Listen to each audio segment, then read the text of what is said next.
Praise the lord, హల్లెలూయా. కొద్దిసేపు దేవుని వాక్యాన్ని మనం ధ్యానం చేసుకుందాం. యెషయా ప్రవచన గ్రంథం, బైబిల్లో యెషయా ప్రవచన గ్రంథం 53వ అధ్యాయము 5వ వచనాన్ని మనం చదువుదాం. యెషయా గ్రంథం 53వ అధ్యాయం 5వ వాక్యం చదవండి.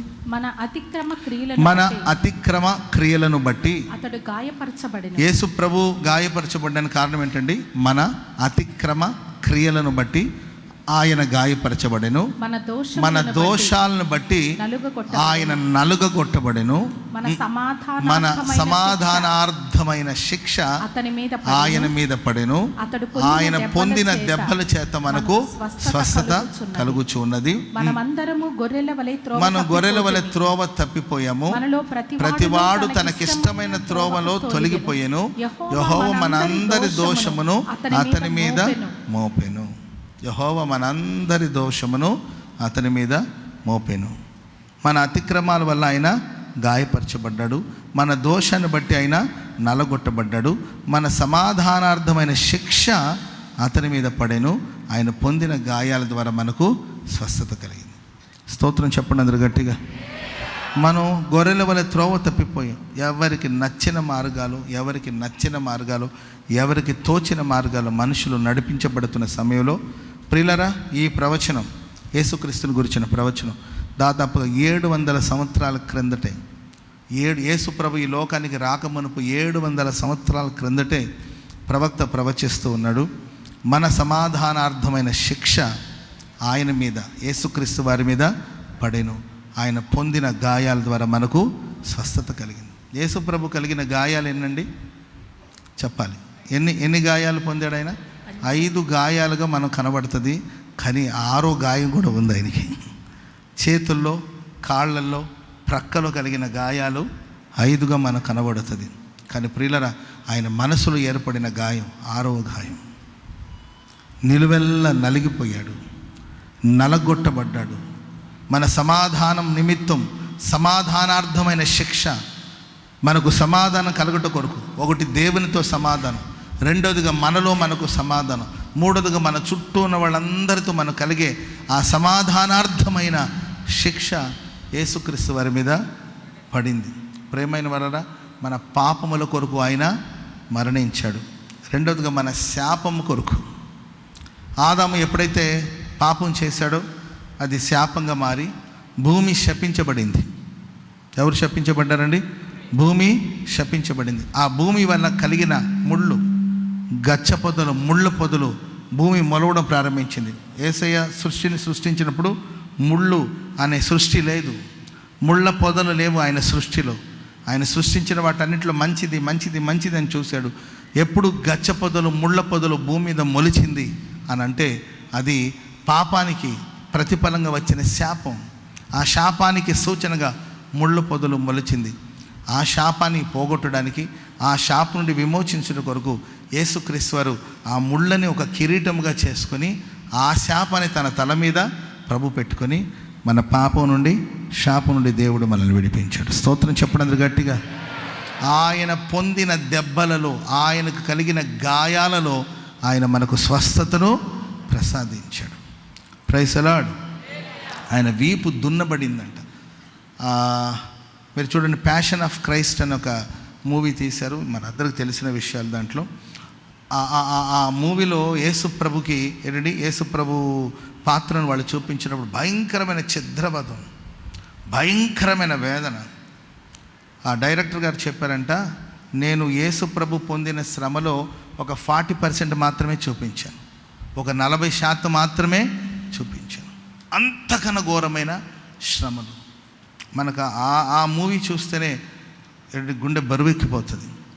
దాంట్లో ఆయన చూపించింది జస్ట్ ఒక 40% మాత్రమే. యేసుక్రీస్తు వస్త్రహీనుడిగా ఆయన వస్త్రమంతా చింపేశారు. భూమి ఆకాశాల మధ్యలో 3 మేకుల మధ్యలో ఆ శిలువ మీద యేసుక్రీస్తు వారు ఒంటి మీద వస్త్రం లేకుండా ప్రియులారా వేలాడుతూ ఉన్నాడంట. యేసు ప్రభు బొమ్మని చిత్రించినప్పుడు యేసు ప్రభుని ప్రపంచానికి అలా చూపించకూడదని ఆ చిత్రం రాసేవాడు, ఆ బొమ్మని గీసేవాడు యేసు ప్రభు నడుముకు ఒక చిన్న గుడ్డను కట్టాడు.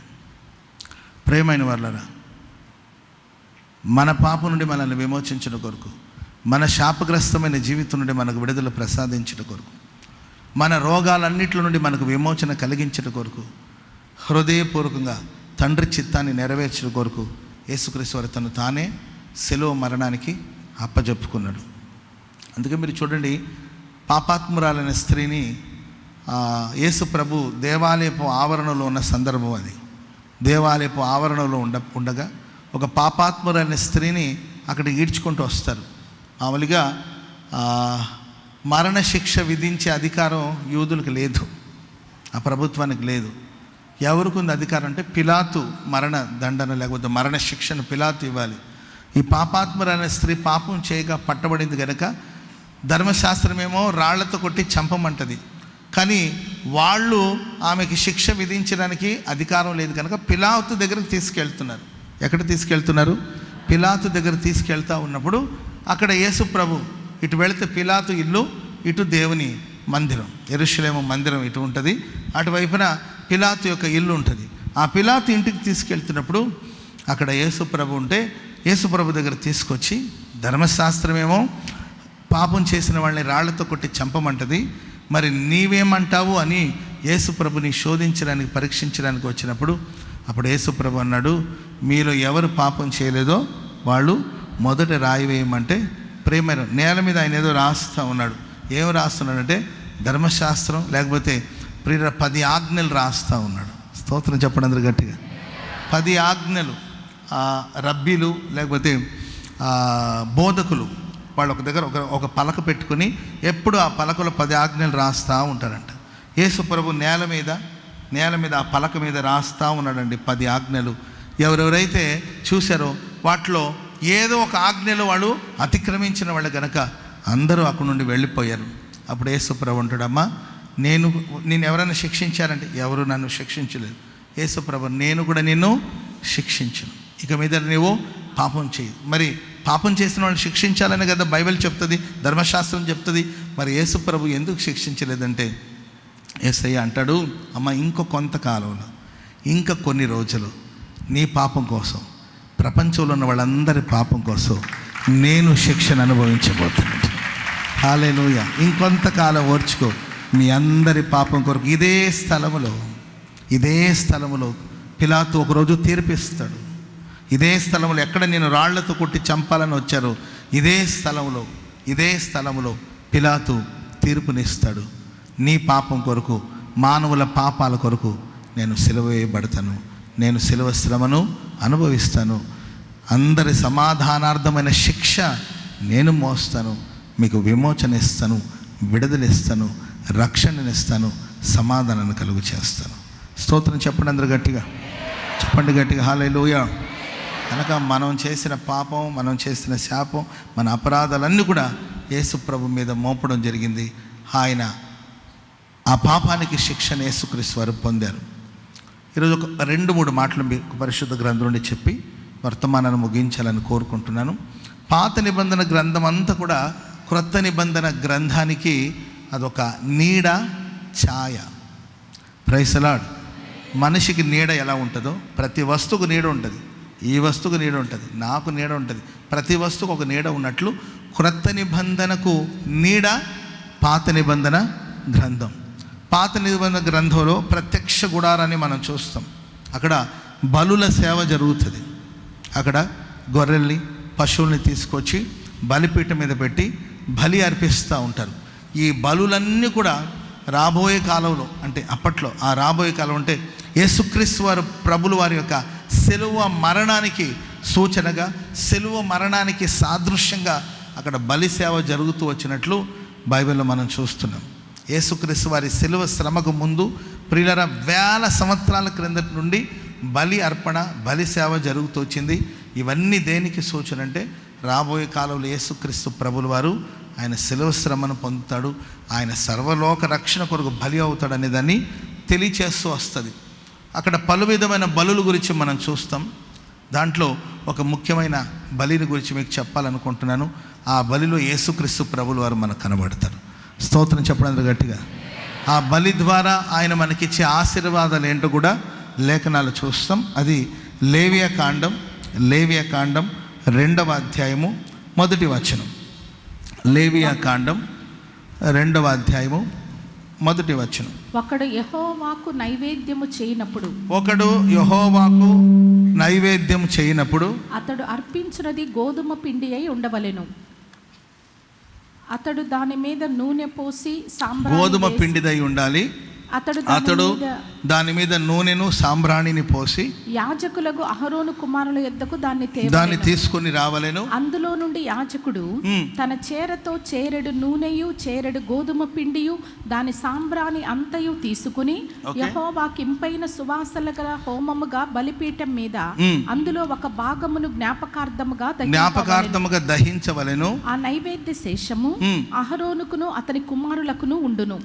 యెహోవాకు అర్పించు హోమములలో అది అతి పరిశుద్ధమైన హోమము, అతి పరిశుద్ధమైన అర్పణ. అది 4వ వచనం.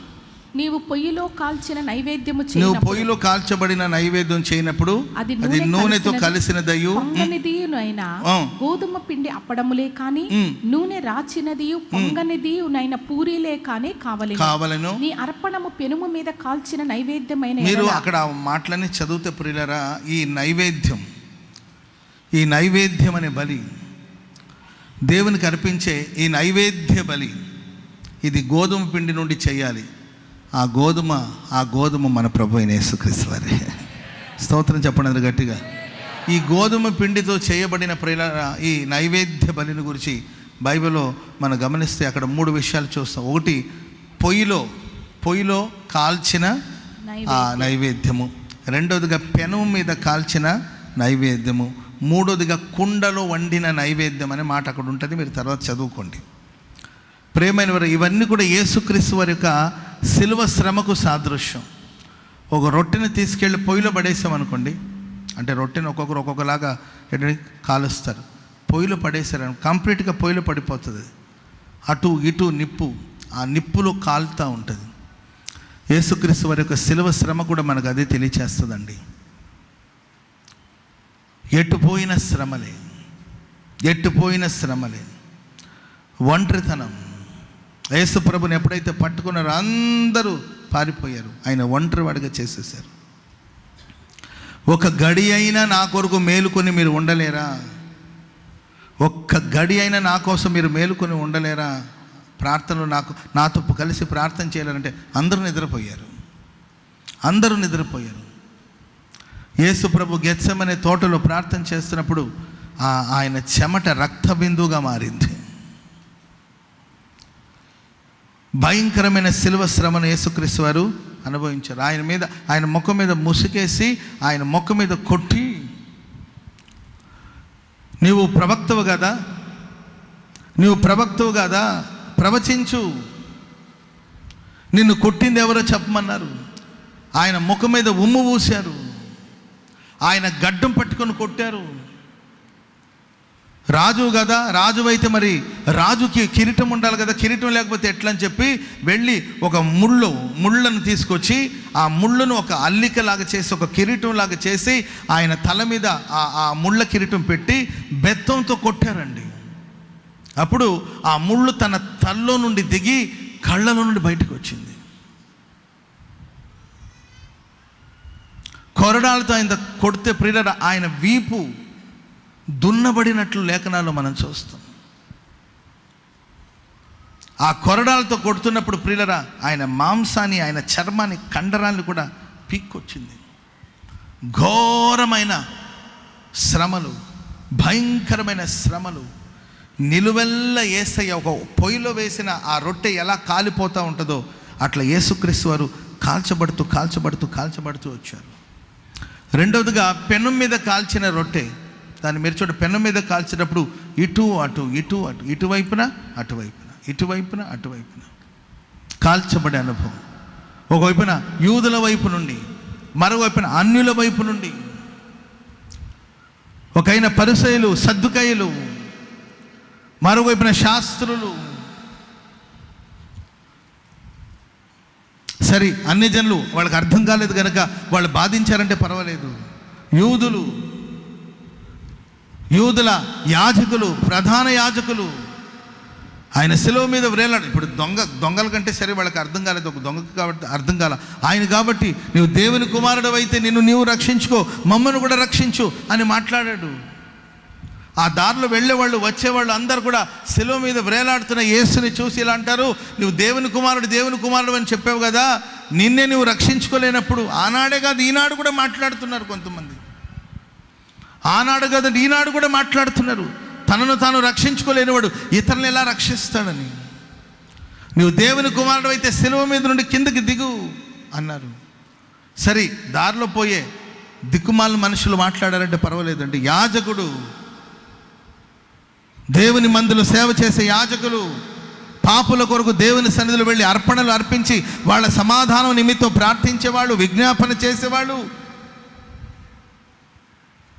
వాళ్ళు కూడా వచ్చి యేసు ప్రభుని చూసి అంటారు, దేవాలయాన్ని 3 రోజులు మీరు పడగొట్టండి, నేను 3 రోజులు తిరిగి కడుతున్నావు కదా, నువ్వు రక్షించుకోలేవా, నువ్వు నిజంగా దేవుని కుమారుడు అయితే శిలువ మీద నుండి దిగుమని దూషించారు, దుర్భాషలు మాట్లాడారు. భయంకరమైన వేదనను యేసుక్రీస్తు ప్రభులు వారు అనుభవించారు. ప్రియులారా, ఇంకా చెప్పాలంటే తండ్రి కూడా ఆ శిలువ మీద తన కుమారుడైన క్రీస్తు ప్రభుల వారిని ఇవన్నీ ఒక ఎత్తు అయితే, నా దేవా నీవేళ నా చెయ్యి విడిచిపెట్టు. పరలోకమందున తండ్రి కూడా, ఎందుకంటే పాపి చేతిని ఆయన పట్టుకోకూడదు, పాపి చేతిని పట్టుకోకూడదు కనుకనే యేసుక్రీస్తు ప్రపంచ పాపమంతా ఆయన పానం చేశారు కనుక. గెత్సెమనే తోటలో యేసుప్రభు చేసిన ప్రార్థన అది, తండ్రి ఈ గిన్నె నా ఎదు నుండి తీసివేయండి అంటే, ఈ పాత్రలోని నేను పానం చేస్తే నా దేహమంతా పాపంగా మారిపోతుంది, ఈ పాప దేహాన్ని నువ్వు విడిచిపెట్టేస్తావు. యేసుప్రభు పాపం చేయలేదు, ప్రపంచ పాపాన్ని పానం చేశాడు. విషం తాగిన వ్యక్తి బాడీ అంతా ఎలా పాయిజన్ అయిపోతుందో ఆ విధంగా ప్రపంచంలో ఉన్న వాళ్ళందరి పాపాన్ని ఆయన పానం చేశాడు. ఇప్పుడు పాప దేహంగా మారింది, ఆ దేహానికి శిక్ష విధించబడాలి, ఆ దేహం మరణించాలి. పాపం వల్ల వచ్చే జీవితం మరణం కనుక ఆయన మరణం పొందాలి. యేసుక్రీస్తు వారిని సిలువలో తండ్రి చెయ్యి విడిచిపెట్టేశాడు. అప్పుడు నా దేవా నీవేలా నా చెయ్యి విడిచిపెట్టావని రోధించాడు. ఇవన్నీ తలంచుకునే గెత్సెమనే తోటలో నిలువెల్ల యేసయ్య నలిగిపోయాడు. ప్రేమైన వాళ్ళారా, మూడోదిగా ప్రియులారా, కుండలో వండిన ఆహారం అంటే ఒక పాత్రలో మనం ఆహారాన్ని మూత పెట్టేసి ఆ పాత్ర లోపల ఉడుకుతుంటే లోలోపల వేదన జరగబోతున్న ఆ పోరాటాల గురించి యేసుక్రీస్తు వారు ఆయన దేవుడైనప్పటికీ భూమి మీద మానవ శరీరంతో ఉన్నాడు. ఆయన మానవ శరీరంతో ఉన్నాడు. మనలాగే ఆయనకి ఆకలి వేసింది, మనలాగా ఆయన సొమ్మసిల్లిపోయేవాడు, మనలాగా అన్ని విషయాలు ఆయన శోధించబడ్డాడు, శ్రమను అనుభవించాడు యేసుక్రీస్తు వారు ప్రభులు వారు. ఆ మానవ దేహంతో కల్వరి సిలువకు ఆయన వెళుతున్నప్పుడు ప్రియులారా, రోమా సైన్యం కూడా వాళ్ళు అనుకునేటంటే ఇక ఈయన మోయలేదు సిలువని, ఎందుకంటే ఆయన దేహం అంతా దున్నబడిపోయిందండి. యెరూషలేము వీధి అంతా ఆయన రక్తంతో తడిచిపోయింది. ఏ వీధిలో హోసన్నా హోసన్నా హోసన్నా హోసన్నా అని కేకలు వేస్తూ వచ్చారో ఆ వీధిలో ఇప్పుడు యేసుప్రభు వెళుతుంటే ఆ వీధి అంతా రక్తంతో తడిచిపోయింది. ఆ సిలువను ఇక ఆయన ఎందుకంటే ఆ భుజాల మీద ఆయన సిలువ మోసే పరిస్థితి, ఆయన వీపంతా దున్నబడిపోయిందండి, మాంసపు ముద్దగా మారిపోయింది. అందుకే ఆ రోమా సైనికులు కూడా ఈయన మోయలేడు, కల్వరి వరకు కూడా రాలేడేమో, మధ్యలోనే చనిపోతాడేమో అని అనుకొని కురేనుడైన సీమోనికి ఈ సిలువ మోయమని ఆయన చేతుల మీద ఆయన మీద పెట్టారండి. కానీ యేసు ప్రభు మరలా సిలువను తీసుకుని ఆయన మోసుకుంటూ వెళ్ళారు. ప్రియులారా, ఒక నైవేద్యం, ఒక రొట్టె ఏ విధంగా పెనం మీద కాల్చబడుతుందో, ఒక గోధుమ రొట్టె ఏ విధంగా పొయ్యిలో కాల్చబడుతుందో, ఒక పాత్రలో ఉడుకుతున్న ఆహారం ఏ విధంగా అయితే లోపల ఆవిరిలో ఉడికిపోతుంటుందో, ఆ విధంగా యేసుక్రీస్తు ప్రభులు వారు ఒక నైవేద్య బలిలాగా తను తానే ప్రభుకు అప్పగించుకున్నారు. అందుకే బైబిల్ సెలవిస్తుంది, హెబ్రీ పత్రిక 12వ అధ్యాయం 3వ వచనం చదవండి. హెబ్రీ పత్రిక 12వ అధ్యాయం 3వ వచనం. హెబ్రీ పత్రిక, మైక్ పెట్టండి నాన్న. మీరు అలసట పడకయు మీ ప్రాణములు మీ ప్రాణాలు విసుగకు ఉండునట్లు పాపాత్ములు తనకు వ్యతిరేకముగా చేసిన తిరస్కారమంతయు ఓర్చుకొనిన ఆయన్ని తలంచుకోవాలి. ఆ వాక్యం అలాగే ఉంచండి అన్న. మీరు అలసట పడకయు మీ ప్రాణములు విసుగకయు ఉండునట్లు పాపాత్ములు తనకు వ్యతిరేకంగా చేసిన తిరస్కారమంతయు ఓర్చుకొనిన యేసయ్యను తలంచుకొనుడి. ఈ గుడ్ ఫ్రైడే సందర్భాన మీరు అలసట పడకుండా మీ ప్రాణాలు ఆయా సందర్భంలో ప్రాణాలు విసిగి వేసారిపోతుంది. అటు శ్రమలు ఇటు శ్రమలు, అటు పోరాటాలు ఇటు పోరాటాలు, ఇవన్నీ జరుగుతున్నప్పుడు నువ్వు తలంచుకోవాల్సింది ఏంటంటే పాపాత్ములైన మనుషులు ఆయనకు వ్యతిరేకంగా చేసిన తిరస్కారమంతయు ఓర్చుకునిన యేసుని చూడాలి. ఎవరండి ఆయన ద్వేషించింది? దేవుడు పాపాత్ములు ఆయన తిరస్కరిస్తున్నారు. పాపాత్ములు ఆయన ముఖం మీద ఉమ్ము పోస్తున్నారు. పాపాత్ములు ఆయనకు వ్యతిరేకంగా తిరస్కారం చేశారు. పాపాత్ములు ఆయనకు వ్యతిరేకంగా నినాదం చేశారు. అన్నిటిని ఓర్చుకున్నాడు, అన్నిటిని సహించాడు. తన ముందు ఉంచబడిన ఆనందము కొరకై అవమానాన్ని ఆయన నిర్లక్ష్యం చేసి సిలువను సహించి ఓపికతో సాగిపోయాడు ప్రభు. స్తోత్రం చెప్పడానికి గట్టిగా. ఈ గుడ్ ఫ్రైడే సందర్భాన ప్రియులారా, మనం చాలాసార్లు అనుకోండి, ప్రపంచంలో ఎవరికి లేని శ్రమ నాకే వచ్చింది, ఎవరికి లేని ఆపద నాకే వచ్చింది. ఏంటమ్మని ఆపద ఏంటంటే, ఒకటే గ్యాస్ ప్రాబ్లం అండి, నాకు యోబు కూడా రాలేదండి నీ కష్టాలు అని ఫీల్ అయిపోతుండే. ఏది గ్యాస్ట్రిక్ ప్రాబ్లంకో, ఒక షుగర్కో, ఒక బీపీకో, లేకపోతే పిల్లలు ఏదో కొంచెం మాట వినలేదంట, పిల్లలు ఏదో ఏంటంటే ఏదో ఆ తల్లి ఏదో చెప్పింది, పిల్లలు ఏదో వినలే, అంతేక దానికి ఆమె సొమ్మసిల్లిపోయి అలసిపోతుంటే నేను అంటాను, పాపాత్ములందరూ యేసు ప్రభుకి, లోక రక్షకుడైన క్రీస్తు ప్రభులు వారికి వ్యతిరేకంగా తిరస్కరించారు. అన్నిటిని ఓర్చుకున్నాడు. యేసుని అనుసరిస్తున్న నీకెక్కడిది ఓర్పు? నీవు ఓర్పుతో బ్రతుకుతున్నావా? సహిస్తున్నావా? ప్రాణాలు సొమ్మసిల్లిపోతుంది, ప్రాణాలు అలసిపోతున్నాయి కొంతమందికి. మనమందరూ శ్రమల్లో, పోరాటంలో యేసు వైపు చూసినప్పుడు మన శ్రమలన్నీ సాధారణమైన సమస్యలు. స్తోత్రం చెప్పండి అందరూ గట్టిగా. నైవేద్య బలిగా యేసుక్రీస్తు ప్రభువులు వారు మార్చబడ్డారండి. ఆయన ఇరువైపున శిష్యులేమో నిద్రపోతులు, ప్రైజ్ లార్డ్, శిష్యులేమో నిద్రపోతులు. ఆయన పట్టుకొనగానే అందరూ పారిపోయారు. ఒకడేమో ఏకంగా 30 వెండి నాణ్యాలకు యేసు ప్రభునే అప్పచెప్పాడు.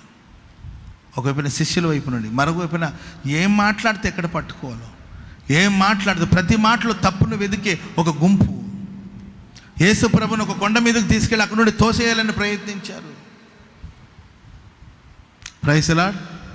సరే, తన ఫ్యామిలీలో తన సహోదరులు ఉన్నారు కదండి, తన తమ్ముళ్ళు ఉన్నారు కదండి, ఆ సహోదరులు అంటారు, ఈ అద్భుతాలన్నీ నీవు ఇక్కడ కాదు, వెళ్ళి అక్కడ చేసుకో, నీ శిష్యుల మధ్యలో చేసుకో, ఇక్కడ చెయ్యొది అడావుడి అంతా, నీవు చేసే ఈ అడావుడికి రకరకాలమైన వెళ్ళి నీ శిష్యులు నిన్ను నమ్ముతారు కదా, వాళ్ళ మధ్యలో చేసుకో. ఇలా ఇంట్లో ఒకవైపున తన సొంత ప్రాంతంలో ఉన్నవాళ్ళే, సొంత ప్రాంతం వాళ్ళే ఏంటండి ఆయన బోధన వినలేకపోయారు. ఆయనను తిరస్కరిస్తూ వచ్చారు, ఆయన్ని ద్వేషిస్తూ వచ్చారు, ఆయన కొండ మీద నుండి తోసివేయాలని చూశారు. వీటన్నిటిని ప్రభు ఓర్చుకున్నాడు, నీ కోసం, నా కోసం. స్తోత్రం చెప్పండి అందరూ గట్టిగా. మరి నీవు నా కోసం నా ప్రభు అంత గొప్ప త్యాగం చేశారు కదా, నేను నా ప్రభు కోసం, నా ముందు ఉంచబడిన ఆనందం కొరకు, ఆ పరలోకపు సంతోషం కొరకు నేను కూడా ఈ లోకంలో సహిస్తాను, భరిస్తాను, నేను కూడా క్రీస్తుతో పాటు సిలువ వేయబడతాను, ఇక నా కోసం నేను జీవించను, ప్రభు కోసం జీవిస్తానని తీర్మానం చేయాలి. స్తోత్రం చెప్పండి అందరు గట్టిగా, చెప్పండి గట్టిగా హల్లెలూయా. లేవికాండం 2:6 రెండో మాట. లేవికాండం 2:6 అది నైవేద్యము కనుక నీవు దాన్ని ముక్కలుగా త్రుంచి వాటి మీద నూనె పోయవలెను, నీవు అర్పించిన అది ముక్కలుగా త్రుంచాలి. స్తోత్రం చెప్పండి అందరు గట్టిగా, చెప్పండి గట్టిగా హల్లెలూయా. ముక్కలుగా త్రుంచాలంట ఆ రొట్టెను. యూదులు బ్రెడ్ని చాకు పెట్టి కొయ్యరు. మీరు బేకరీలో అక్కడిక్కడ వెళ్ళారనుకోండి, అక్కడ బ్రెడ్ని ఏం చేస్తారంటే కత్తి తీసుకొని కట్ చేస్తారు. ఆ తర్వాత చాలా దేశాల్లో మనం చూస్తే రొట్టె ముక్కల్ని చాకు తీసుకొని, కత్తి తీసుకొని కట్ చేస్తూ ఉంటారు. యూదులు మాత్రం రొట్టెను కత్తి పెట్టి కొయ్యరు, చేతులతోనే విరుస్తారు. రొట్టెను చేతులతో వాళ్ళు విరుస్తారు, ముక్కలుగా విరుస్తారు. ఎందుకంటే వాళ్ళ నమ్మకం ఏంటంటే రొట్టె, వాళ్ళు మన్నాను భోంచేశారు కదండి, మన్న పైనుండి వచ్చింది కనుక ఆ మన్నాలో జీవం ఉంటుంది, రొట్టెలో జీవం ఉంటుంది. ఆ జీవాన్ని మనం కత్తిపెట్టి ముక్కలు చేయకూడదు అని చెప్పి వాళ్ళ చేతులతో విరుస్తారు. యేసుప్రభు అంటాడు, ఆ రొట్టెలు కాదు జీవం ఉండేది, నేనే జీవాహారం. అందుకే ఈ జీవాహారం నేను విరిచి మీకు పంచుతున్నాను. స్తోత్రం చెప్పండి, అందరు గట్టిగా చెప్పండి, గట్టిగా హల్లెలూయా. మన ఇంటికి ఎవరైనా వస్తే మన కల్చర్లో ఇంటికి రావగానే కాళ్ళు కడుక్కోవడానికి చేతులు కడుక్కోవడానికి కాళ్ళు కడుక్కోవడానికి నీళ్ళు ఇస్తాము. లోపలికి వచ్చిన తర్వాత త్రాగడానికి కొంచెం నీళ్ళు ఇస్తాము. ఆ తర్వాత ఏమి ఇస్తారు? ఇచ్చే అలవాటు ఏమైనా ఉందా మనకు? తీసుకునే అలవాటు ఉంది, అది వేరే విషయం. ఏంటండి, ఏమి ఇస్తారు? కొందరు స్నాక్స్ పెడతారు, కొంతమంది భోజనం పెడతారు, కొంతమంది టీలు కాఫీలు, కొంతమంది ఏమో మజ్జిగ ఇలా ఇస్తుంటారు. ఏ ఏరియాను బట్టి అక్కడ కల్చర్ ఉంటుంది. ఇశ్రాయేల్ దేశంలో యూదులంట ఎవరైనా వాళ్ళ ఇంటికి వస్తే ఒక రొట్టెని తీసుకుని ఆ రొట్టెలో ఒక ముక్కను తుంచి ఆ వచ్చిన వాడికి ఇస్తాడంట. అంటే దాని అర్థం ఏంటంటే, ఈ రొట్టె ముక్క నీకు ఇస్తున్నాను, నీవు ఇక్కడ సేఫ్గా ఉండొచ్చు, ఇక్కడ ఏమీ ఇబ్బంది నీకు లేదు, మేము సురక్షితంగా కాపాడుతాం, మా వల్ల నీకే హాని జరగదు, మా వల్ల నీకే ప్రమాదం జరగదు, నీవు ఇక్కడ సేఫ్. స్తోత్రం చెప్పండి అందరు గట్టిగా. ఆయన ఆ రొట్టెని వెంటనే తీసుకుంటే ఆయన సేఫ్, ఆయనకు ఒక భద్రత ఆ ఇంట్లో ఉందని అర్థం. Praise the lord. యేసుక్రీస్తు వారు తన శరీరం అనే రొట్టెను విరిచి ఆయన నైవేద్య బలిగా మారాడు గనక, ఆయన ఒక రొట్టెగా మారాడు గనక ఆ రొట్టెను తుంచి విరిచి మనకిచ్చాడంటే దాని అర్థం ఏంటంటే, ఇక్కడ నీవు సురక్షితంగా ఉంటావు. చప్పట్లు కూడా మొదలు గట్టిగా. ఇక నీకు సురక్షితం సురక్షితం సురక్షితం సురక్షితం. హల్లెలూయా హల్లెలూయా. సిలువలో చాపిన రెక్కల నీడలో సురక్షితముగా నన్ను దాచితివా,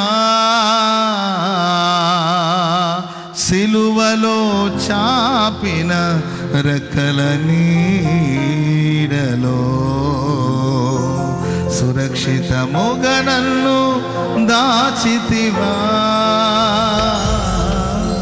కన్నీటి బ్రతుకును నాట్యముగా మార్చి ఆదరించిన యేసయ్యా, కన్నీటి బ్రతుకును నాట్యముగా మార్చి ఆదరించిన యేసయ్యా, సిలువలో చాపిన రెక్కల నీడలో సురక్షితముగా నన్ను దాచితివా, సిలువలో చాపిన రెక్కలని. చాలామంది అనుకుంటారు సిలువ నీడ పడితే మాకు మంచి జరగదని. ఏంటండి, ఇంట్లో సిలువ పెట్టుకోవద్దు, ఇంట్లో సిలువలు పెట్టుకోవద్దు, ఇంటి మీద సిలువలు పెట్టొద్దు.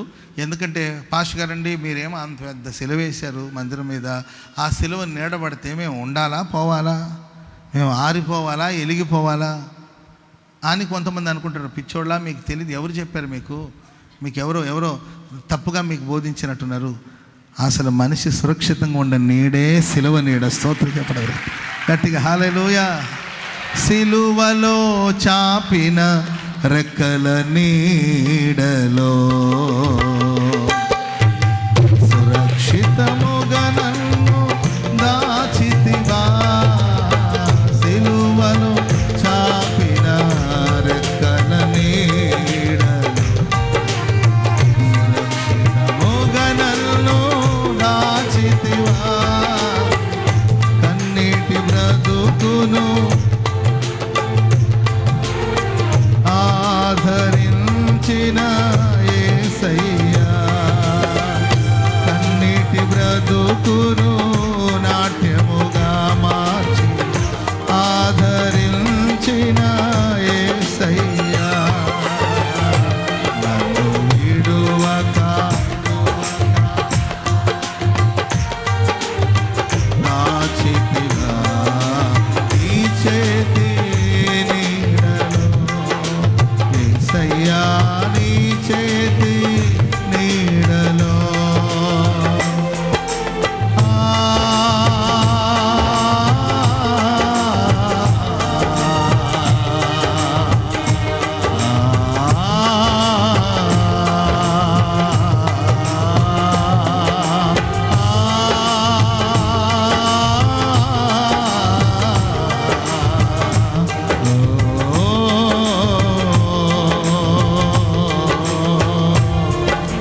యేసయ్యా నా యేసయ్యా, యేసయ్యా నా యేసయ్యా, యేసయ్యా నా యేసయ్యా, యేసయ్యా నా యేసయ్యా, యేసయ్యా నా ఓ యేసయ్యా నా యేసయ్యా, యేసయ్యా నా యేసయ్యా, యేసయ్యా నా యేసయ్యా, యేసయ్యా నా గ్లోరీ, యేసయ్యా. హల్లెలూయా, హల్లెలూయా. ఆయన శరీరాన్ని, ఆయన శరీరం అనే రొట్టెను విరిచి ఆయన మనకు అందించాడు. ఆ రొట్టెని ఎవరైతే భుజిస్తున్నారో వాళ్ళందరూ సురక్షితంగా బ్రతుకుతారు. చప్పట్లు కొడుతూ దేవునికి చప్పట్లు కొడుతూ, మనమందరూ సేఫ్, మనమందరూ సురక్షితంగా ఉన్నాం. ఎందుకంటే ఆయన శరీరంలో మనం, అంటే ఆయన శరీరాన్ని భుజిస్తున్నాం, ఆయన రక్తంలో మనం పానం చేస్తున్నాం. ఇద్దరు అన్నదమ్ముళ్ళు ఉన్నారంటే ఇద్దరు ఒకేలాగా ఉంటారు, అచ్చు ఒకేలాగా ఉంటారు, ట్విన్స్ అన్నమాట. వాళ్ళిద్దరూ కవల పిల్లలు అంటారు కదండి. ఇద్దరు ఒకేసారి పుట్టారు, ఇద్దరు ఒకేలాగా ఉంటారు. ఒకడు నీతిమంతుడు, ఒకడు దుష్టుడు. ఒకడు నీతిమంతుడు, నీతిగా నిజాయితీగా పవిత్రంగా యథార్థంగా గొప్పగా బ్రతుకుతున్నాడు. మరొకడు మరి అదేంటో మరి ఆ లెక్క ఏంటో అర్థం కాదు. ఇద్దరు పుట్టారనుకోండి ట్విన్స్, ఒకడికి విపరీతమైన జ్ఞానం ఉంటుంది, ఒకడికి ఏమో చాలా తెలివి తక్కువగా ఉంటుంది. ఏంటంటే ఒకడు మహా హుషారుగా ఉంటాడు, హైపర్ యాక్టివ్ అనమాట, హుషారుగా ఉంటాడు. ఇంకొకడు డల్గా ఉంటాడు. మరి అలా ఉంటారు. ఒకడేమో నీతిమంతుడు అయిపోయాడు, ఇంకొకడేమో దుష్టుడు. అన్న ఏమో నీతిగా బ్రతుకుతున్నాడు, తమ్ముడేమో దుష్టుడు, దొంగ దుర్మార్గుడు, పాడు పనులన్నీ చేశాడు.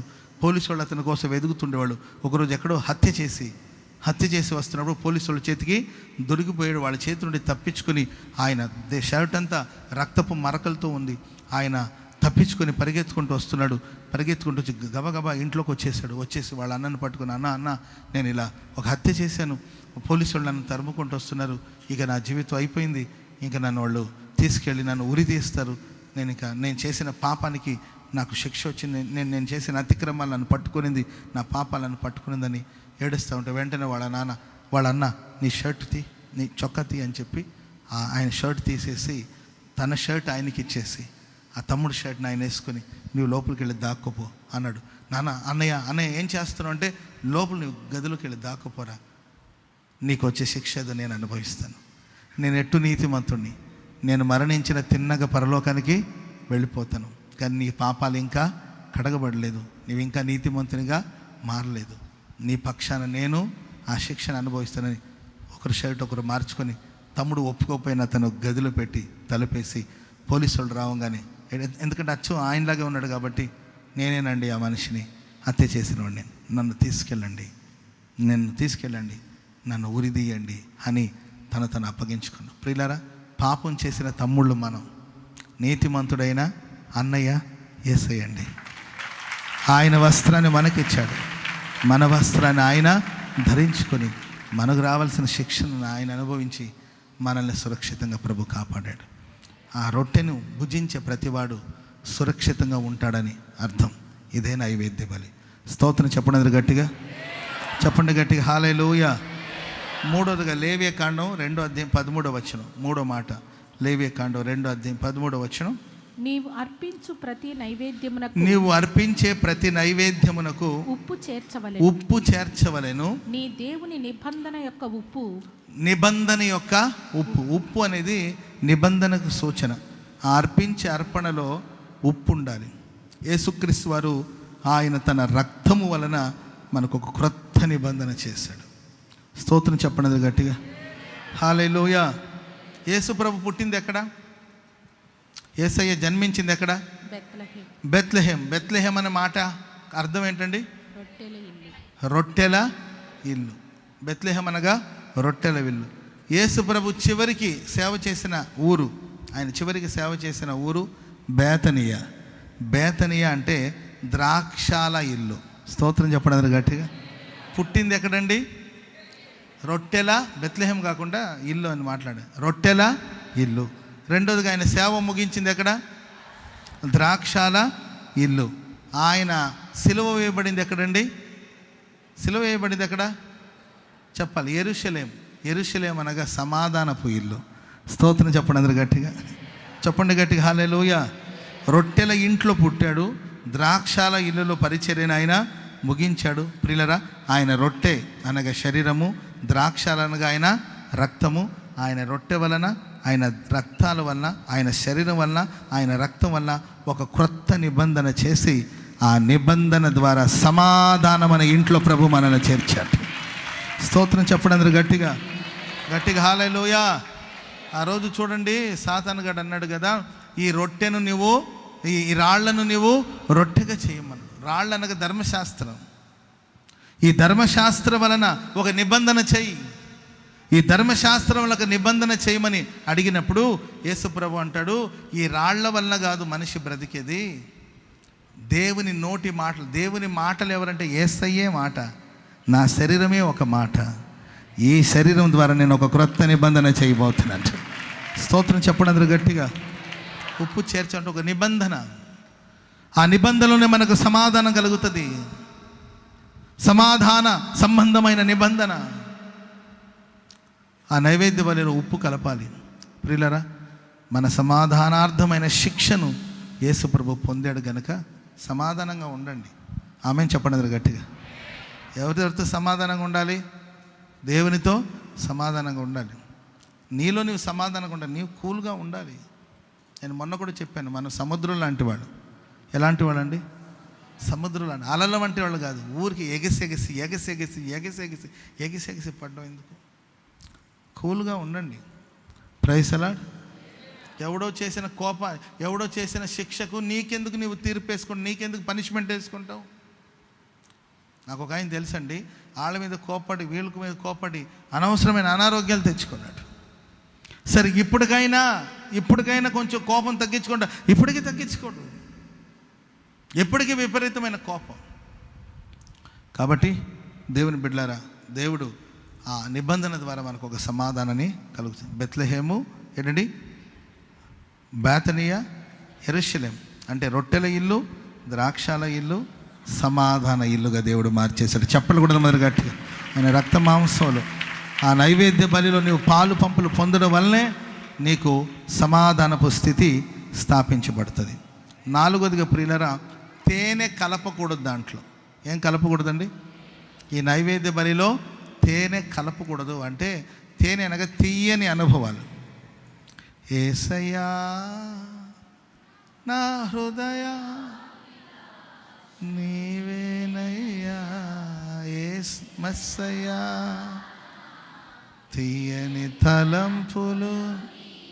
ఎవరికి తీయని తలంపులు చెప్పాలి? ఏసైక మనగా?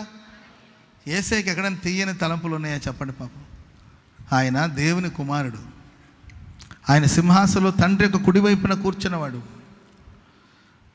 కానీ లోక కళ్యాణ కొరకు సింహాసనం విడిచి ఆయన భూమికి దిగి వచ్చాడు. సింహాసనం విడిచి సిలువకు దిగి వచ్చాడు.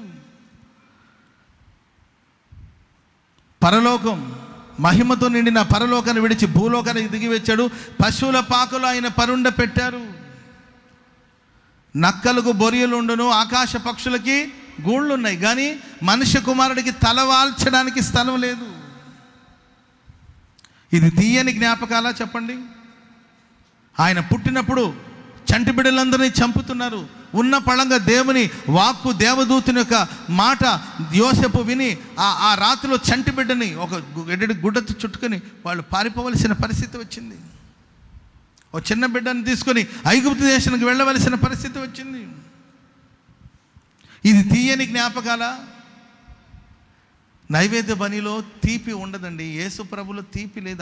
ఆయనకి తీయని అనుభవం లేవు. అన్ని శ్రమలు, అన్ని పోరాటాలు, అన్ని కష్టాలు, అన్ని కన్నీళ్ళు, అన్ని పోరాటాలు.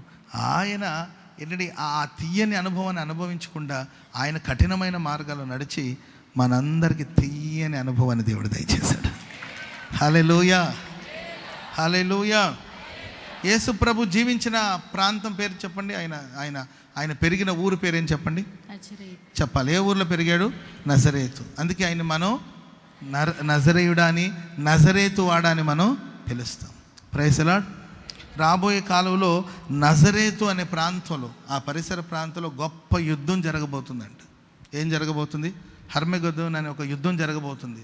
హర్మెగెద్దోన్ అనే ఒక యుద్ధం, మూడో ప్రపంచ యుద్ధం అనొచ్చుదాన్ని. ఒక గొప్ప యుద్ధం జరగబోతుంది.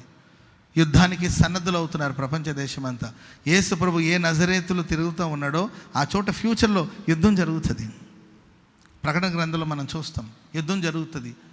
ఆ యుద్ధం జరగబోతున్న ఆ ప్రాంతాల్లో యేసు ప్రభు భవిష్యత్తు ప్రభుకు తెలుసు కదండి. భవిష్యత్తు ప్రభుకు తెలుసు కనుక ప్రియులారా, ఆ ప్రాంతాల్లో సంచరిస్తున్నప్పుడు అంతా కూడా ఇక్కడ భవిష్యత్తులో యుద్ధం. ఆయనకి తీయని జ్ఞాపకాలు ఏం లేవు. యేసు ప్రభు కన్నీళ్లు విడిచెను అని రాయబడింది. యెరూషలేమును చూసి యేసు ప్రభు కన్నీళ్లు విడిచాడు. దేవుని పేరు పెట్టబడిన యెరూషలేము, యెరూషలేమా యెరూషలేమా, కోడి తన రెక్కల క్రింద తన పిల్లల్ని చేర్చుకున్నట్లు నేను మిమ్మల్ని చేర్చుకోవాలని ఉంటిని, కానీ మీరు వల్లకపోతిరి. ఆ యెరూషలేముకు రాబోతున్న ఆ పోరాటాలు, యెరూషలేముకు వచ్చే కష్టాలు, ఆ యెరూషలేములో ఉన్న వాళ్ళు చెదిరిపోయే అనుభవాలు, అవన్నీ తలంచి యేసు ప్రభు కన్నీళ్లు విడిచాడు. అందరూ హోసన్నా హోసన్నా హోసన్నా హోసన్నా అని జయనాదం చేస్తుంటే యేసు ప్రభు మాత్రం ఆ యెరూషలేము వైపు చూసి కన్నీళ్లు విడిచాడు. ఆయన కన్నీళ్లతోనూ మహారోధనతోనూ ప్రార్థన చేశారు. తీయని అనుభవాలు లేవండి. మనకు తీయని అనుభూతిని, తీయని అనుభవాలు దయచేయాలని యేసుక్రీస్తు ఆ చేదైన అనుభవంలో చేదు చెరకను ఆయన పానం చేశాడు. చేదైన అనుభవాల గుండా యేసు ప్రభు సాగిపోయారు. మనకు తీయని అనుభవాన్ని ప్రసాదించాలని స్తోత్రం చెప్పడం గట్టిగా హల్లెలూయా. ఒకటి నైవేద్యం ఎలా చేయాలో అని చెప్పానండి. అది యేసయ్య శ్రమకు సాదృశ్యం. పెనం మీద కాల్చిన ఆ రొట్టె అని, పొయ్యిలో కాల్చిన రొట్టెని, కుండలో వండిన ఆహారం అని మీకు చెప్పాను. ఇది ఆయన పొందిన శ్రమలకు సాదృశ్యం. రెండవదిగా ఆ రొట్టెను త్రుంచాలి.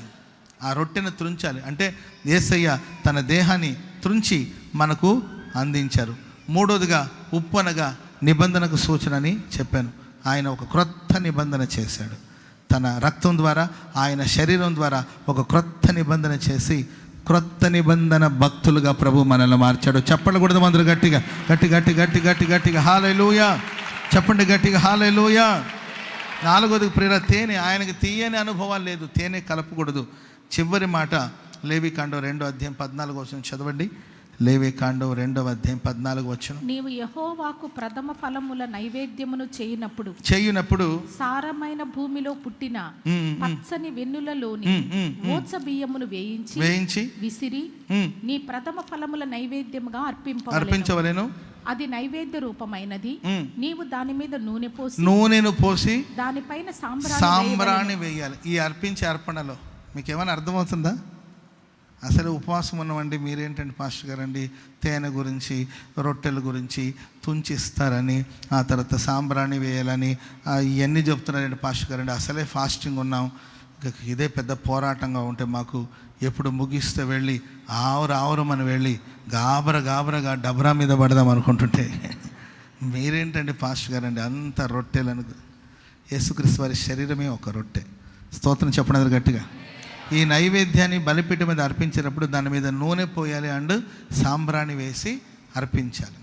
అంటే ప్రియులరా, దీని అర్థం ఏంటంటే నూనె పోసి సాంబ్రాణి వేసి ఒక్కసారి అర్పణను అర్పిస్తే ఇక పాపాలు మరలా గుర్తు చేసుకునేది ఉండదు. పూర్తిగా పాపాలు క్షమించబడ్డదని అర్థం. స్తోత్రం చెప్పడం గట్టిగా. మీరు తర్వాత చదువుకోండి, సంఖ్యాకాండం 5:15 ఉంటుంది. మీరు తర్వాత చదువుకోండి. ఒకడికి తన భార్య, ఇప్పుడు కాదు ఎప్పుడు నుండో ఉన్నట్టుంది ఈ పంచాయతీ అంతా. అందుకే నేను పెద్దగా ఆశ్చర్యపోయాను. నాకు ఎవరైనా చెప్తుంటే ఇది ఇప్పుడు పంచాయతీ కాదులేరా, అది ఆదిలో నుండిన పంచాయతీ. ఒక భార్య తన భర్తకు మోసం చేసింది అనుకోండి. మోసాలు చేస్తారు. అసలు పురుషులు చేసిన మోసాలైనా తెలుస్తుందేమో కానీ స్త్రీలు చేసే మోసాలు అసలు తెలియదు అనమాట. పురుషులు చేసిన మోసాలైనా ఎట్టట్టు దొరికిపోతారు కానీ ఆడవాళ్ళు మోసాలు అస్సలు కనబడదండి. నీటి మీద రాత. Praise the lord. ఏంటండి, పురుషుల పాపాలైనా గోడ మీద పూతలాగా ఉంటుందేమో కానీ ఆడవాళ్ళు చేసే కొన్ని పనులు నీటి మీద రాత ఏది ఎక్కడ అన్నట్టు ఉంటుంది. బైబిల్లో ఉంది. ఒక భార్య తన భర్తకు మోసం చేస్తే ఆయన తిన్నగా ప్రత్యక్ష గుడారానికి తీసుకురావాలంట. ఎక్కడ తీసుకురావాలండి? ప్రత్యక్ష గుడారానికి తీసుకురాలి. అక్కడ అర్పణలు అర్పించాలి. ఆ అర్పణ అర్పించేటప్పుడు ఆ అర్పణ మీద నూనె కానీ సాంబ్రాణి కానీ పోయకూడదంట. మీకు అర్థమైందండి? నూనె పోయడం కానీ సాంబ్రాణి వేయడం కానీ చేయకుండా అర్పణలు అర్పించేస్తారు. అది దేనికి సూచన అంటే, నూనె పోసి సాంబ్రాణి వేస్తే ఇక పాపాలు గుర్తు చేసుకోకూడదు. ఇక గుర్తు చేసుకో, నూనె పోయకుండా ఏంటంటే సాంబ్రాణి వేయకుండా అర్పణను అర్పించారనుకోండి, దాని అర్థం ఏంటంటే ఇక ఆమెకు ప్రతిరోజు చుక్కలే, ఇంకా ఆయన అస్సలు మర్చిపోడు. ఇంకా ఆమె కూర్చున్నా కానీ అయ్యా ఏదో అయిపోయిందిలే, అయ్యా పొరపాటు అయిపోయిందిలే, ఏదో అయిపోయిందంటే అర్పించాను అర్పణలో నూనె లేదు, సాంబ్రాణి లేదు కనుక నీవు చచ్చేంత వరకు, లేకపోతే నేను చచ్చేంత వరకు నీవు చేసిన తప్పులు నేను గుర్తు చేసుకుంటూనే ఉంటాను. Praise lord. సారీ అన్న మాట చాలా తేలిక అయిపోయింది. సారీ తగిలి సారీ కాలేదు, సారీ అని ఏంటండి సారీ కట్టుకోవడం ఇప్పుడు చాలా తేలికైందట. అంత తేలికైపోతుంది ఏంటండి, సారీ దానికి విలువే లేకుండా పోతుంది. ప్రియులారా, ఒక్కసారి సాంబ్రాణి నూనె పోసి అర్పణను అర్పిస్తే ఇక పాపాలు దాన్ని గుర్తు చేసుకునే అనుభవం ఉండదు. ఒకవేళ ఆ సాంబ్రాణి కానీ ఆ నూనె కానీ అర్పణ మీద లేదనుకోండి, ఆ తప్పుల్ని ఆమె బతికినంత కాలం నీవు తప్పు చేసావు అని గుర్తు చేసుకుంటూనే ఉంటారండి భర్త. అది మీరు తర్వాత చదువుకోండి, సంఖ్యాకాండం 5వ అధ్యాయం. ఉందా మాట? చదవండి. ఎందుకు డౌట్ వీళ్ళకి ఉందో లేదని ఆడవాళ్ళు మరలా విచిత్రంగా చూస్తారు. ఉందో లేదా ఒత్తొత్తని ఏమైనా చూస్తున్నాడు అనుకుంటారు. కాబట్టి చదివేయండి మీరు. ఆ పురుషుడు యాజకుని యొద్దకు తన భార్యను తీసుకొని వచ్చి ఆమె విషయము తూమెడు యవల పిండిలో 10వ వంతును తేవలెను. వాడు దాని మీద తైలము పోయకూడదు, దాని మీద సాంబ్రాణి వేయకూడదు. ఏలయనగా అది రోష విషయమైన నైవేద్యం. రోషం అనగా దోషమును జ్ఞాపకం చేయుటకై, దోషాన్ని జ్ఞాపకం చేయుట కొరకై జ్ఞాపకార్థమైన ఆ దోషం గుర్తు పెట్టుకోవాలి. Praise lord. అది స్త్రీల విషయంలో కానీ పురుషుల విషయంలో కానీ, పురుషులు చేసిన పాపాలు ఏంటంటే దానికోసం తెచ్చిన అర్పణలో స్త్రీలు అర్పణ అర్పించాల్సిన అవసరం లేదు నాకు తెలిసినంతవరకు. అర్థమైందండి?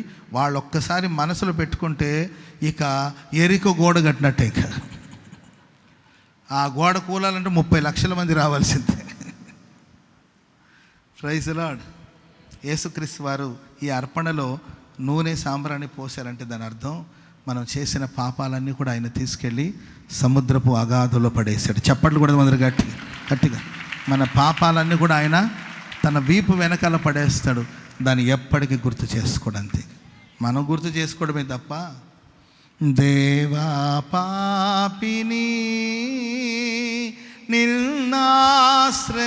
నిన్నాశ్రయించాను, ప్రేమ చూపించి నన్నాదుకోవయ్యా. దేవా పాపిని నిన్నాశ్రయించాను, ప్రేమ చూపించి నన్నాదుకోవయ్యా. అపరాధిని యేసయ్యా కృప చూపి ప్రోవుమయ్యా. అపరాధిని యేసయ్యా కృప చూపి ప్రోవుమయ్యా.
పొందిన దెబ్బల చేత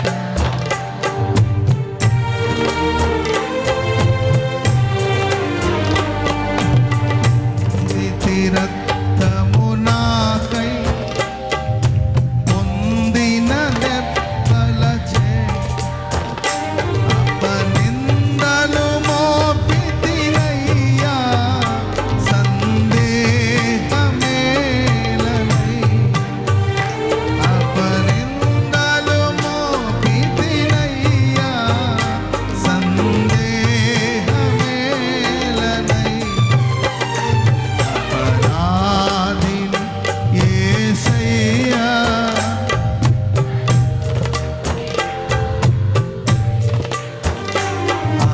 అపరాధిని యేసయ్యా కృప చూపి బ్రోవుమయ్యా నెపమెంచకయే నీ కృపలో అపరాధములను క్షమించు నెపమెంచకయే నీ కృపలో అపరాధములను క్షమించు అపరాధి యేసయ్యా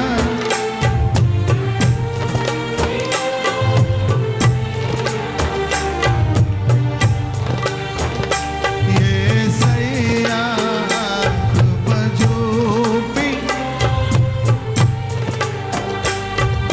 శిక్షకు పాత్రుడనయ్యా రక్షణ తెచ్చితివయ్యా శిక్షకు పాత్రుడనయ్యా రక్షణ తెచ్చితివయ్యా అక్షయ భాగ్యమునియా మోక్షంబు చూపితివయ్యా అక్షయ భాగ్యమునియా మోక్షంబు చూపితివయ్యా అపరాధి యేసయ్యా కృప చూపి అపరాధిని యేసయ్యా కృప చూపి బ్రోవుమయ్యా నెపమెంచకయే నీ కృపలో అపరాధములను క్షమించు నెపమెంచకయే నీ కృపలో అపరాధములను క్షమించు అపరాధి యేసయ్యా కృప చూపి అపరాధిని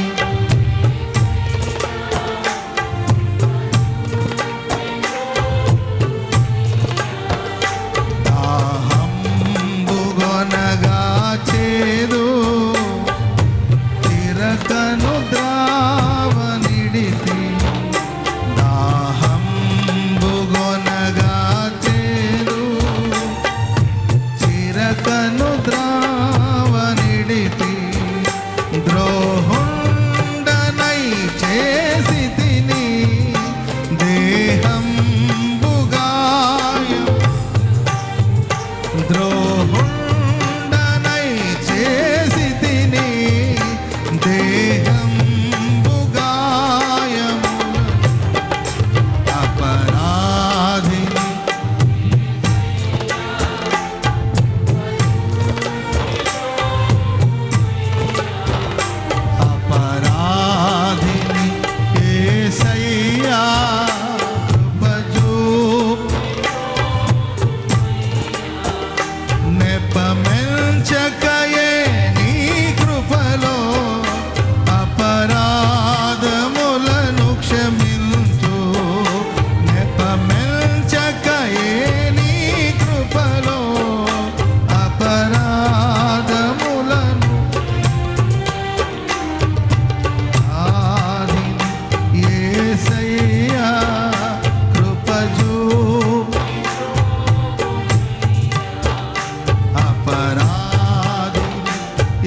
యేసయ్యా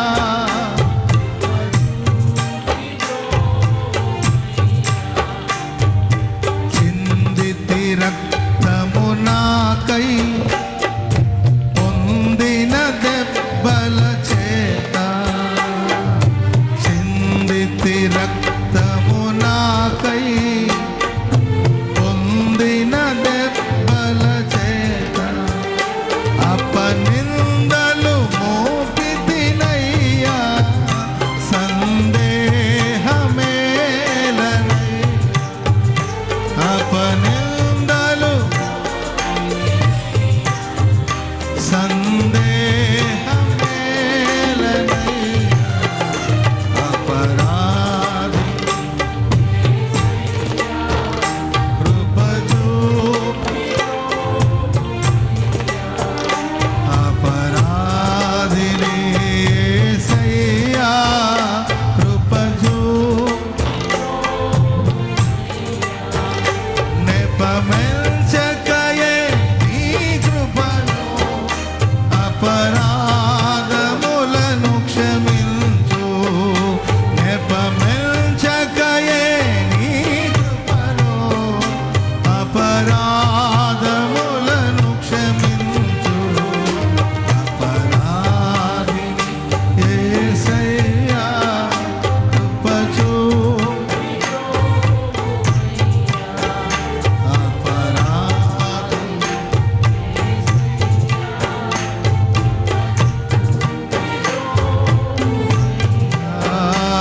అపరాధిని యేసయ్యా కృపచూపి అపరాధిని యేసయ్యా కృపచూపి కృపచూపి ఓమయ్యా కృపచూపి ఓమయ్యా అపరాధిని యేసయ్యా కృపచూపి ఓమయ్యా. హల్లెలూయా.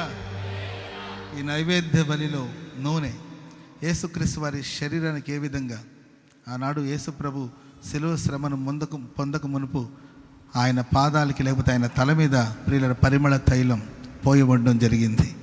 ఇది నా భూస్థాపన నిమిత్తం ఈమె చేసిందని ప్రభు చెప్పాడు. Praise lord. యేసయ్య అనే నైవేద్య బలికి నూనె పోయబడింది. స్తోత్రం చెప్పండి అందరూ గట్టిగా గట్టిగా హల్లెలూయా. అంటే దాని అర్థం ఏంటంటే ప్రియులరా, మన అపరాధాలు దేవుడు ఎన్నటికీ జ్ఞాపకం చేసుకోడు. నీవు గుర్తు చేసుకోవడమే తప్ప ఆయన ఎప్పుడు మన పాపాలి మనం చేసిన పాపాలు మరల నీవు పలానా చోటు డిసెంబర్ నెల 3వ తారీఖు సరిగ్గా 2:30 నీవు ఇలా నన్ను అన్నావు, నేను చచ్చేదాకా మర్చిపోను, నేను చచ్చిన ప్రేతాత్మయి మరలా వస్తాను, పగ తీర్చుకుంటున్నా. అట్లా దేవుడు ప్రేమైన వల్లరా మన పాపాలు ఆయన గుర్తు చేసుకునే దేవుడు కాదు. Praise the lord. దావీదు చేసిన 2 తప్పులు ఏదైనా చెప్పండి చూడండి. దావీదు చేసిన ముఖ్యమైన 2 తప్పులు, పాపాలు. తప్పులు కాదు, తప్పులు చాలా చేస్తారు. పాపాలు చెప్పండి, ఘోరమైన 2 పాపాలు చెప్పండి, చెప్పాలి. బత్షెబతో చేసిన పాపం. ఇంకొక ఘోరమైన పాపం ఏం చెప్పండి చూద్దాం. ఇంకా అవన్నీ ఒకే సబ్జెక్ట్ కదా. బూరియాని చంపడం, బత్షెబ, ఇదంతా ఒక పాపం. ఇంకొకటి చెప్పండి, ఇశ్రాయేలు ప్రజల్ని లెక్కించడం. ఇశ్రాయేలు ప్రజల్ని లెక్కించడం ఇంకొక పాపం. 2 తప్పులు చేశాడు.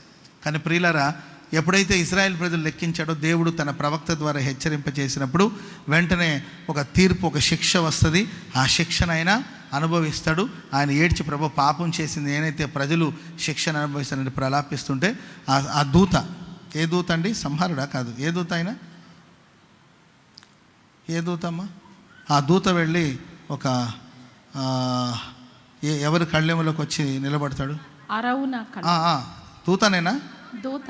దూత వెళ్ళి అక్కడ నిలబడినప్పుడు అక్కడ ఒక అర్పణ అర్పించడం జరుగుతుంది. అవునా?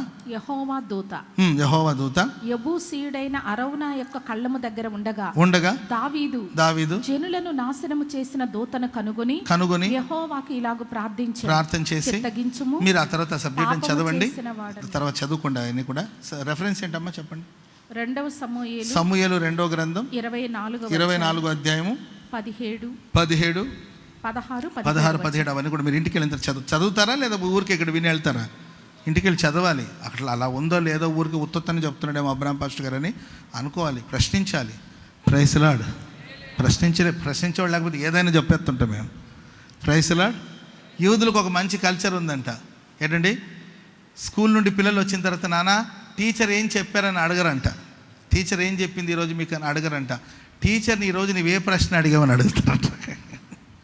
Praise lord. అంటే టీచర్ని అడిగి తెలుసుకోవాలి. ఆమె లేకపోతే టీచర్ ఏదో చెప్తా ఉంటుంది, మనం రాసుకొని వచ్చేస్తాం. కాబట్టి మన చదువులు ఇట్లా ఏడ్చింది. అక్కడ ఖచ్చితంగా రోజుకి ఒక క్వశ్చన్ అయినా ఆయనకున్న డౌట్ టీచర్ని అడిగి క్లియర్ చేసుకుంటాడంట. ఇంటికి రాగానే వాళ్ళ అమ్మ నాన్న బాగా చదువుకున్నావా, నీకు ఏబిసిడి వచ్చింది, అమ్మో మా వాడికి ఏబిసిడి వచ్చిందని మురిసిపోతాం. మనం ఏం చేద్దాం, మంది చిన్న జీవితాలు అంతే. వాళ్ళు అట్లా కదా, ఈరోజు టీచర్ నువ్వేం క్వశ్చన్ చేసావని అడిగితే పలానా. ఆ చిన్నప్పటి నుండే ఆ ప్రశ్నించే ఇది ఉంటుంది. అందుకే నేను చెప్పినన్ని బైబిల్లో ఉన్నా లేదో చూసుకోండి, లేకపోతే పాస్టర్ గారండి ఇలా లేదే అని అడగండి. Praise lord. అప్పుడు నేనేమంటుంది, లేదా అయ్యో చూసుకోలేదు రీసెర్చ్ సరిగ్గా చెప్తానంట. స్తోత్రం చెప్పడం గట్టిగా. సరే, అక్కడ అర్పణను అర్పించారు. 2 పాపాలు చేశారు. ఒక పాపానికి అక్కడ నైవేద్య బలి అర్పించడం, దహన బలి నైవేద్య బలి అర్పించడం జరిగింది కనుక ఆ పాపం రికార్డ్ అవ్వలేదు. స్తోత్రం చెప్పండి అందరూ గట్టిగా. దావీదు గురించి చెప్తూ వస్తే బత్షెబ విషయంలో ఆయన చేసిన పాపము తప్ప. మరి 2 ఘోరమైన పాపాలు కదా. ఒకటేమో బత్షెబ ఊరియా విషయంలో, కానీ ఇది ఘోరమైన తప్పు కదా. దీనికోసం ఎంతో నష్టం జరిగింది కదా. ప్రియమైన వారు, నైవేద్య బలి అర్పించబడితే ఆ పాపాలు రికార్డ్ అవుతాయి. ప్రియులరా, నీకోసం నా కోసం యేసయ్య మరణించడం కనుక నీ జన్మ పాపాలు కర్మ పాపాలు ఇక రికార్డులో లేదండి. దాన్ని దేవుడు పూర్తిగా తుడిచేశాడు. చెప్పండి కూడా మొదలు గట్టి. నీ పాపాలు రికార్డులో లేదు, దాన్ని తుడిచివేశాడు అంతే. Praise lord. మరి బత్షెబ విషయం పాపానికి ఆయన నైవేద్య బలి అర్పించినట్టు లేదండి కనుక అది మాత్రం రికార్డులో ఉండిపోయింది. బత్షెబ విషయంలో తప్ప, బత్షెబ విషయంలో ఆయన చేసిన పాపం తప్ప, ఇంకా అన్ని విషయాలు ఆయన పర్ఫెక్ట్ అని దేవుడు సాక్ష్యం ఇచ్చాడు. మరి ప్రజల్ని లెక్కించాడు కదా. మరి ఆ పాపానికి పరిస్థితి అంటే దానికి అర్పణ అర్పించడం జరిగింది. నీకోసం నా కోసం ప్రభు మరణించాడు గనుక, ఆయన నా కోసం నీ కోసం మరణించాడని నీవు ఒప్పుకున్నావు గనుక, ఆయన శిలువ శ్రమను నీవు ఒప్పుకున్నావు గనుక, నా కోసం నీ కోసం ఆయన రక్తాన్ని చిందించాడని ఒప్పుకున్నావు గనుక, నీ జన్మ పాపాలు కర్మ పాపాలు నీవు ఏ గ్రంథాలు తెరిచి చూసినా ఎక్కడ రికార్డు లేదండి. ఎక్కడ లేదు ఆ వ్రాతలన్నిటిని తన రక్తం ద్వారా దేవుడు తుడిచివేశాడు. క్రీస్తు యేసునందు ఉన్న వాడికి శిక్షావిధి లేదు. చప్పట్లు కొడుతూ ప్రభుకు స్తోత్రం చెప్పండి. శిక్షావిధి లేదు.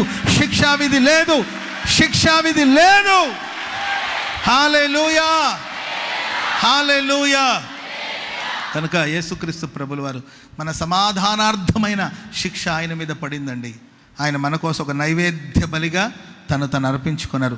నైవేద్య బలిలో ఉన్న విశేషం ఏం చెప్పానంటే, ఒకటి కుండలో వండిన నైవేద్యం, పెను మీద వండిన నైవేద్యము, పొయ్యిలో వండిన నైవేద్యం, ఇవన్నీ యేసయ్య శ్రమకు సాదృశ్యం. రెండవదిగా ఈ రొట్టెను చేతులతో విరవాలి. యేసు ప్రభు కూడా విరిచి తన శరీరాన్ని మన కోసం ప్రసాదించి మనం సేఫ్, మనం సెక్యూర్, మనం క్షేమంగా ఉన్నామనే దాన్ని తెలియచేశాడు. ఉప్పు అనేది నిబంధనకు సాదృశ్యం. యేసయ్య తన శరీరం ద్వారా రక్తం ద్వారా ఒక నిబంధన చేశారు. 4వదిగా మనకు తీయని అనుభవాన్ని ఇవ్వాలని ఆయన చేదైన అనుభవాన్ని అనుభవించాడు. 5వదిగా ప్రియులారా, ఆయనకి ఎన్నడూ మన పాపాన్ని గుర్తు చేసుకోడు. సాంబ్రాణిని నూనెను పోసారంటే దాని అర్థం ఎప్పటికీ ఆయన మన తప్పుల్ని గుర్తు చేసుకోడు. Praise Lord. దేవుడి మాటలు మన వెనుకల్లో స్థిరపరిచి ఆశీర్వదించుగాక. అందరూ లేచి నిలబడండి.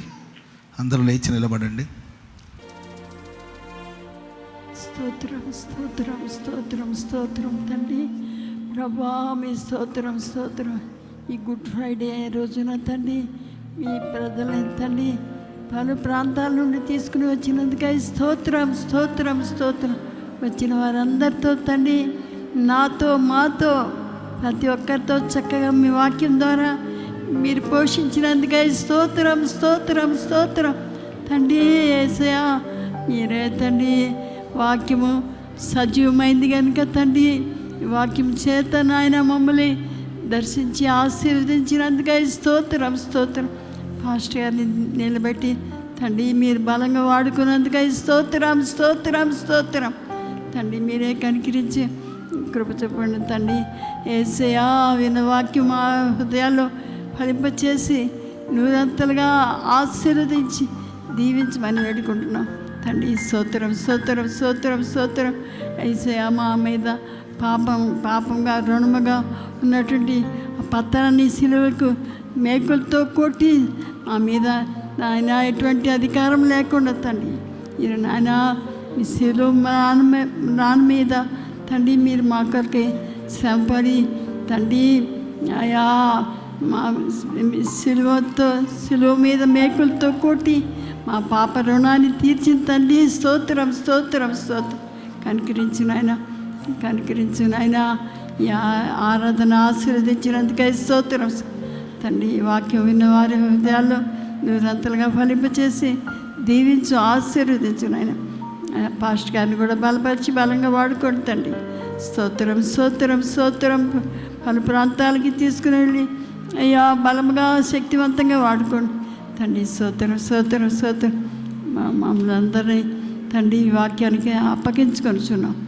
కనికరించి కాపాడి కృప చూపి యేసు మమ్మల్ని అందరినీ ప్రారంభించిన మీ ఉన్నతమైన పని మాలో సంపూర్తిగా నెరవేర్చి మహిమ పొందమని మా ప్రభు అయిన యేసు క్రీస్తు పరిశుద్ధ నామలో ప్రార్థించి వేడుకొంచున్నాం తండ్రి. ఆమేన్. ఆమేన్. ఆమేన్. మన తండ్రి అయిన దేవుని ప్రేమ, కుమారుడైన యేసు క్రీస్తు వారి యొక్క కృప, పరిశుద్ధాత్మ దేవుని అన్యోన్య సహవాసము, సన్నిధి, సమాధానము సర్వలోకంలో ఉన్న సమస్త పరిశుద్ధులకు, ఈ గుడ్ ఫ్రైడే ఆరాధనలో పాల్గొన్న వారికి, లైవ్ వీక్షించిన వారికి, దేవుని వాక్యం ప్రకటించిన తన దాసునికి ఆయన బలిగా మార్చబడిన అనుభవాలు నా జీవితంలో నెరవేర్చబడాలని ఎందరైతే తీర్మానంతో ప్రార్థన చేసుకుంటున్నారో వారందరికీ సర్వోన్నతుని యొక్క కృప సదాకాలం తోడయుండి నడిపించునుగాక. ఆమేన్. ఆమేన్. హల్లెలూయా. హల్లెలూయా. హల్లెలూయా. మీ అందరికీ వందనాలు.